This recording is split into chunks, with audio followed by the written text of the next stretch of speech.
Baik, di video yang kedua ini saya akan menunjukkan lanjutannya dari yang pertama tadi ya. Bagaimana tiga fungsi utama ini kemudian diterapkan di beberapa jenis organisasi.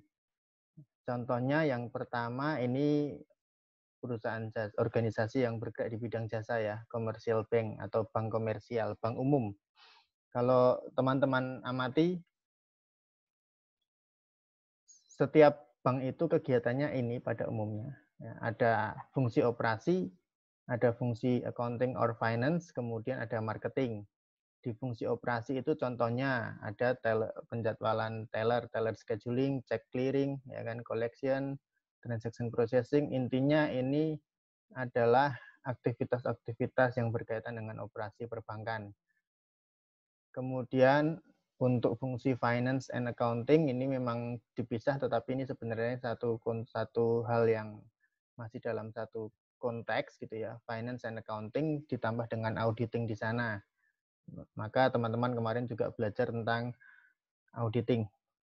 Kemudian ada aktivitas yang berkaitan dengan marketing, ini berkaitan dengan loans ya, pinjaman, menyediakan pinjaman baik bisa untuk personal, kemudian untuk industri dan lain sebagainya.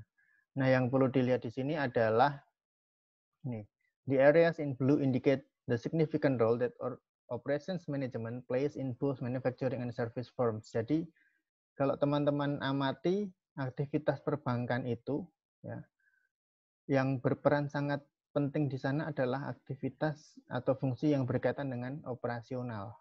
Nah, maka di sini disebutkan area yang berwarna biru itu mengindikasikan adanya peranan yang sangat signifikan yang dilakukan oleh manajemen operasi. Maka ini akan menunjukkan betapa pentingnya manajemen operasi bagi setiap jenis perusahaan.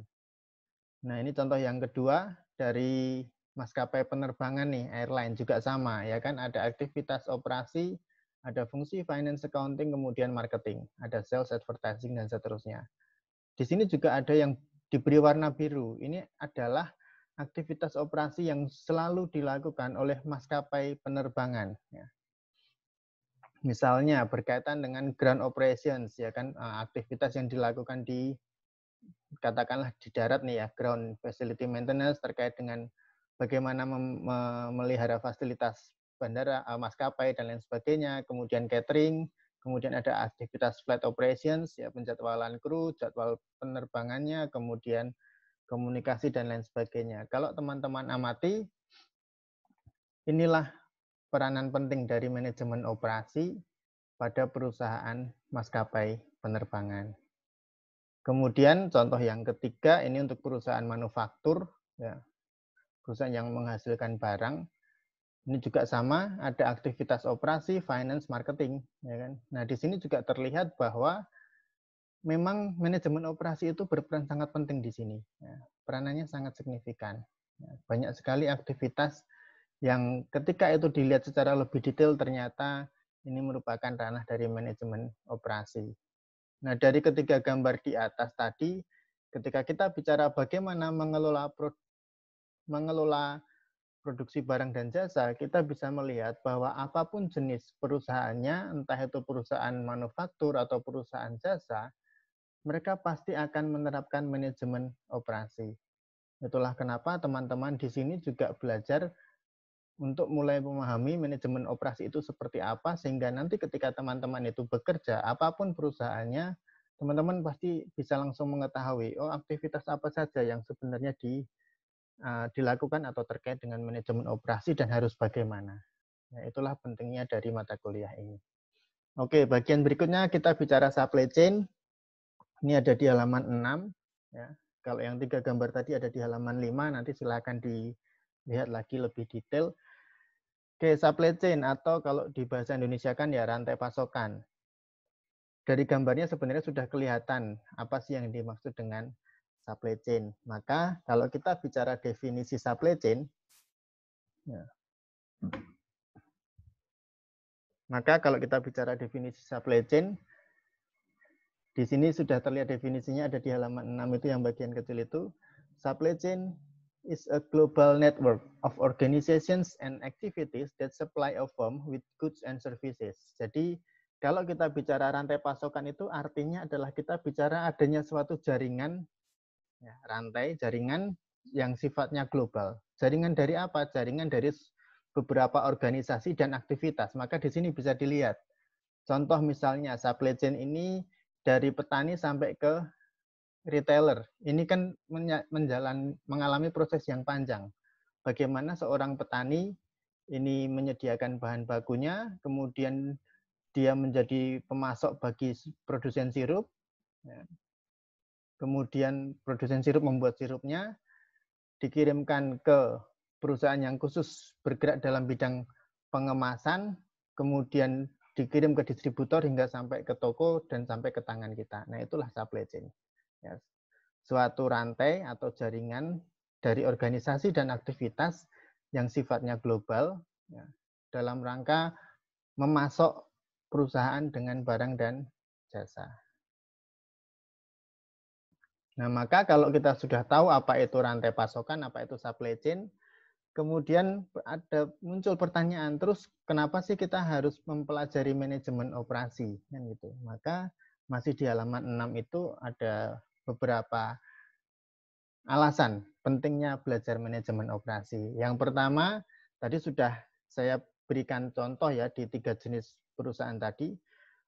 Alasan yang pertama adalah operation management is one of 3 major functions of any organization. Jadi manajemen operasi itu yang tadi warna biru kotak-kotak itu adalah salah satu dari 3 fungsi utama yang biasanya ada di organisasi apapun. Itu yang tadi saya tekankan berkali-kali bahwa ini menjadi sangat penting karena ternyata apapun bentuk perusahaannya, aktivitas yang berkaitan dengan manajemen operasi itu pasti ada. Itu alasan yang pertama. Alasan yang kedua, we want to know how goods and services are produced. Dengan kita mempelajari manajemen operasi, maka kita bisa tahu bagaimana sih barang dan jasa itu dihasilkan. Kemudian di poin yang ketiga, alasan yang ketiga kenapa kita mempelajari manajemen operasi adalah karena kita ingin memiliki pemahaman mengenai hal-hal apa saja sih yang biasanya dilakukan oleh manajer operasi. We want to understand what operations managers do. Ya. Kalau di perusahaan itu ada posisi yang namanya manajer operasi, dia ngapain sih? Nah kan gitu pertanyaannya. Ya siapa tahu nanti dari kalian ada yang jadi manajer operasi kan gitu ya. Jadi paling tidak sudah tahu apa yang akan dilakukan di sana. Itu alasan yang ketiga. Manajer operasi ini ngapain aja atau kerjaannya kan. We want to understand what operations managers do. Kemudian yang keempat, operations management is such a costly part of an organization. Jadi ketika kita bicara tentang manajemen operasi, ya ini merupakan bagian dari suatu organisasi yang memang nanti di sana kita akan melihat bahwa dari setiap aktivitas itu juga ada cost yang dikeluarkan. Nah, maka ini kan menjadi sesuatu yang sangat penting untuk dipelajari. Maka inilah alasan kenapa manajemen operasi itu menjadi sangat penting untuk kita pelajari. Nanti di video-video berikutnya setelah ini, teman-teman akan semakin tahu bagaimana cara menjadi seorang manajer operasi. Apa saja yang mereka lakukan nantinya. Nah, kalau penasaran dengan apa yang akan dilakukan manajer operasional, tonton terus videonya. Jangan lupa like, komen, dan subscribe. Sampai ketemu di video berikutnya.